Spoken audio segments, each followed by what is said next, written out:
vous le savez, c'est l'heure de l'invité d'Europe Soir et en ligne avec nous ce soir, l'essayiste et géopolitologue Frédéric Ancel. Bonsoir à vous. Bonsoir. Merci de nous apporter votre éclairage, Frédéric Ancel, alors que l'exécutif cherche en ce moment la parade, une réponse forte après le drame de Conflans-Sainte-Honorine. Alors on a compris que l'un des points clés de la crise qui est en cours était la gestion des radicalisés, particulièrement les étrangers. Un débat qui entraîne beaucoup de questions autour de ce qui semble a priori facile, expulser quelqu'un d'indésirable du territoire français. Pourquoi est-ce donc si difficile, Frédéric Ancel ? D'abord, c'est difficile parce que nous sommes un État de droit. On est une démocratie. Donc, on n'expulse pas quelqu'un pour des raisons autres que très formellement juridiques. Autrement dit, il faut que ce quelqu'un ait commis des délits ou des crimes ou qu'il soit en passe de commettre des délits ou des crimes.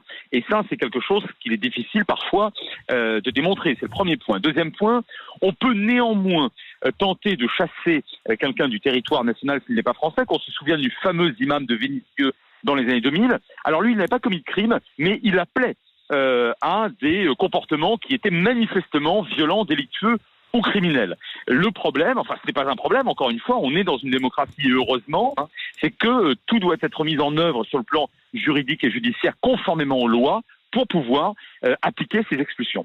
Alors il y a la loi, effectivement, et puis il y a le fait que la France ne peut pas décider seule du départ de ces personnes. On entre là dans une forme de géostratégie de l'expulsion avec nos partenaires diplomatiques, c'est ça ? Absolument. Alors le mot est bien trouvé. D'abord, on n'a pas le droit de faire un apatride. C'est-à-dire que si la personne n'a pas de passeport étranger ou si elle n'a pas de pays d'accueil, eh bien on ne peut pas l'envoyer n'importe où. Enfin, l'envoyer sur une île déserte dans le Pacifique. Alors comment ça se passe dans ces cas-là ? On est obligé de négocier. Alors parfois en sous-main, parfois de manière très directe, avec des États d'origine de ces personnes. Sauf que lorsqu'on a affaire à des gens qui sont manifestement considérés comme violents, comme potentiellement terroristes ou faisant partie d'associations interdites dans ces pays-là. Tenez, je pense par exemple aux frères musulmans, les Ikhwan, qui sont quand même interdits dans plusieurs États musulmans eux-mêmes. Bon, eh bien ces États n'en veulent pas. Et par conséquent, on est très embêté, on se retrouve avec un vrai imbroglio, effectivement, comme vous le dites, à la fois juridique, diplomatique, géostratégique. On comprend que les pays concernés ne sont pas enclins au retour de fondamentalistes religieux sur leur territoire, c'est ça que vous nous dites ? C'est le moins qu'on puisse dire. Prenez des pays comme le Maroc ou l'Algérie qui ont très durement souffert de l'islamisme radical. Prenez un pays comme l'Égypte qui en a très durement souffert, notamment des frères musulmans qui là-bas, pour l'essentiel, sont quand même en prison. Prenez des États comme les républiques musulmanes ex-soviétiques. Prenez un pays comme le Sénégal qui ne veut pas importer de problèmes terroristes et islamistes chez lui et chez eux. Je parle de tous ces pays. Bien évidemment, non, franchement, ils n'en veulent pas. Et c'est la raison pour laquelle la France, qui reste, et tant mieux, une vraie démocratie, doit trouver d'autres solutions. Frédéric Ancel, quand le ministre de l'Intérieur sur Europe 1 hier matin dit qu'il va entamer des démarches avec l'Algérie, la Tunisie, le Maroc, c'est de l'affichage ? Non, je crois que ce n'est pas que de l'affichage, parce que nous avons des relations très étroites avec ces pays-là. Je pense notamment au Maroc, qui est un État très ami et à certains égards allié de la France. Je pense à un État ami qui est la Tunisie. Alors évidemment, les relations avec l'Algérie ont toujours été plus compliquées, sauf que avec l'Algérie dans les années 90, lorsque ce pays a été meurtri par une guerre civile provoquée par les islamistes radicaux, on a eu quand même des rapports extrêmement étroits, et je pense notamment au renseignement et à la chose militaire. Par conséquent, nous avons des rapports importants, y compris sur le plan économique, avec ces États, et on en joue. Donc non, ce n'est pas que de l'affichage. Mais alors comment ça se passe ? Comment est-ce qu'on négocie avec ces pays ? C'est quoi le deal avec eux ? À quel genre d'équilibre diplomatique, économique ça correspond, ces discussions ? On peut parfaitement négocier avec un certain nombre de pays, soit un soutien diplomatique sur une thématique ou une affaire qui n'a pas grand-chose à voir avec l'islamisme radical, mais au fond, pourquoi pas, ça se négocie. C'est vrai à l'Assemblée générale des Nations unies, c'est vrai au Conseil de sécurité, où vous savez que la France a un rôle tout à fait primordial. Ça peut se jouer également sur le plan commercial et économique. Après tout, on a des volumes d'échanges très importants avec les pays que vous venez de mentionner, avec les pays du Maghreb, et ça peut également se jouer sur des personnalités dont ces pays souhaiteraient qu'elles soient au contraire extradées si elles ont commis des délits ou des crimes dans ces pays. Alors, dernier point quand même qu'il ne faut pas oublier, la France, État de droit, démocratie, s'interdit d'expulser des ressortissants de pays dans lesquels ils risqueraient d'être soit torturés, soit exécutés. Soit la peine de mort, oui. Est-ce que vous diriez qu'il y a une bonne coopération à l'heure actuelle ou pas avec ces pays du Maghreb qu'on a cités tout à l'heure, l'Algérie, la Tunisie, le Maroc? Quel est l'état de cette coopération avec la France ? Oui, objectivement, la coopération est bonne et je vais presque vous dire par un faux paradoxe qu'elle est bien meilleure depuis les années 90 et 2000 encore qu'auparavant. Pourquoi ? Parce que nous luttons tous contre le même fléau.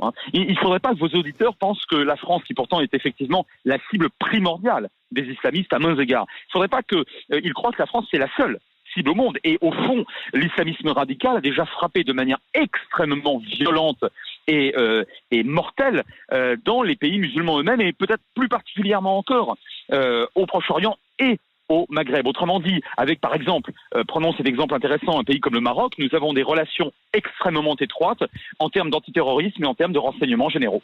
Est-ce que ces pays peuvent nous aider justement avec davantage de renseignements ? Ils nous aident. Oui. C'est-à-dire que, pour rester sur cet exemple marocain, un certain nombre de terroristes de 2015 étaient d'origine marocaine et étaient connus des services de renseignement marocains. Alors vous savez, quand on recherche quelqu'un, quand on met la main sur quelqu'un qui est en passe ou qui vient de perpétrer un attentat terroriste, évidemment, on cherche immédiatement quels sont ses réseaux et on demande à nos alliés, c'est vrai dans le cadre d'Interpol, c'est vrai parfois dans le cadre de l'OTAN, c'est vrai de manière plus générale avec d'autres États, encore une fois, je pense là en l'occurrence au Maroc, on leur demande de nous donner des renseignements. Et là, les relations plus ou moins bonnes, plus ou moins excellentes parfois, entre les capitales, peuvent avoir un rôle très important. Alors on parle des fichiers S identifiés, des radicalisés qui sont peut-être ou pas passés à l'acte, mais si on considère le Maroc ou l'Algérie, par exemple, il y a aussi le problème des imams qui sont en situation irrégulière. On en fait quoi ? Est-ce qu'on peut les renvoyer ? Est-ce que ça se passe aussi facilement ? On échange quoi ? Oui, alors ça, c'est extrêmement compliqué comme problème. C'est-à-dire que, je vais vous dire, la question n'est pas de savoir s'ils sont imams ou pas. Vous savez que dans l'islam sunnite, qui représente environ 90% de l'islam dans le monde, et l'essentiel, la quasi-totalité des Français d'origine musulmane sont, bien sûr, sunnites. Et bien, il n'y a pas de clergé.